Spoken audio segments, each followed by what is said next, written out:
नमस्कार, मैं सीमा कुमारी next future news से।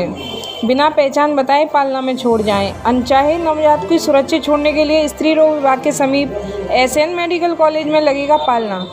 अनचाहे नवजात शिशु, विशेष रूप से बेटियां जिन्हें जन्म लेते ही डस्टबिन, कटीली झाड़ियों, नदी, तालाब, कुएं में फेंक दिया जाता है, वहां वो भयानक मृत्यु को प्राप्त होती हैं तथा उन्हें बस स्टेशन, रेलवे स्टेशन या अन्य असुरक्षित स्थानों पर छोड़ दिया जाता है, जहाँ से वो अधिकांशतः गलत हाथों में पड़कर भिक्षावृत्ति, वेश्यावृत्ति या अन्य अनैतिक कार्यों में धकेल दी जाती हैं और वह मासूम मृत्यु से भी भयंकर जीवन व्यतीत करने को मजबूर हो जाती हैं। इन मासूम नवजात शिशु के जीवन रक्षार्थ सुरक्षित परित्याग हेतु विधि सम्मत रूप से स्थान एवं व्यवस्थाएं उपलब्ध कराने के उद्देश्य से उत्तर प्रदेश सरकार द्वारा राज्य के 7 संभाग मुख्यालय लखनऊ, गोरखपुर, प्रयागराज, आगरा, मेरठ, झांसी, कानपुर राजकीय मेडिकल कॉलेजों के महिला चिकित्सालयों में आश्रय पालना स्थल के स्थापना की स्वीकृति प्रदान की गई है। रौनकता से डीसी पाठक की रिपोर्ट। पालना स्थल काम कर रहा है, अब तक कितने बच्चों को अडॉप्ट कर चुके हैं और किस किस शहर में आपने लगाया है? ये हमें इस कार्य को करते हुए जीवन संरक्षण अभियान को लगभग 18 वर्ष से ज़्यादा हो चुके हैं। आगरा में हमारा ये 71वां पालना है और यूपी में हमारा 3रा पालना है। यूपी में हमने पहला पालना गोरखपुर में लगाया था, जिसका कि लोकार्पण आदरणीय सांसद महोदय रवि किशन जी भाई साहब ने किया था।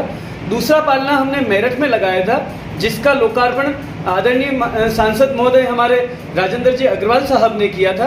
और तीसरा पालना हम आज लगाने की ओर अग्रसर हैं, जिसका लोकार्पण 22 तारीख को हमारी माननीय मंत्री महोदय मौर्य मैडम करेंगी।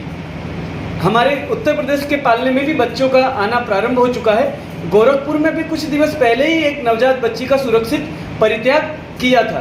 तो अब देखिए सीन ही बदल गया। कहाँ तो अगले दिन अखबार में खबर छपती कि एक नवजात कन्या का शव प्राप्त हुआ और कहाँ अगले दिन अखबार में एक बहुत बड़ी सकारात्मक खबर थी कि एक बच्ची का जीवन बचा पालने में। आज वो बच्ची हमारे बीच है, स्वस्थ है। थोड़े दिन बाद वो CWC की वजह से गोद चली जाएगी और एक परिवार उसे मिल जाएगा। वो उसका देखिए जीवन ही बदल गया, समाज की मुख्य धारा से जुड़ गई वो बच्ची। कई सारे आश्रय स्थल खुले हुए हैं इस तरह के, तो क्या लगता है अपना आश्रय स्थल या जो आप शुरू कर रहे हैं उसमें क्या अंतर क्या है, क्या कुछ खास है? राजकीय मेडिकल कॉलेजेस में भारत में पहली बार हमने उदयपुर में आश्रय पालना स्थल की स्थापना की थी। इसमें अभी तक का जो मुझे फिगर अगर ध्यान आता है तो अन्य स्थान पर मुझे कहीं सुनने में आया नहीं है कि भारत के किसी मेडिकल कॉलेज हॉस्पिटल्स में पालना स्थल की स्थापना हुई हो। ऐसा मेरे अभी तक तो सुनने में नहीं आया है।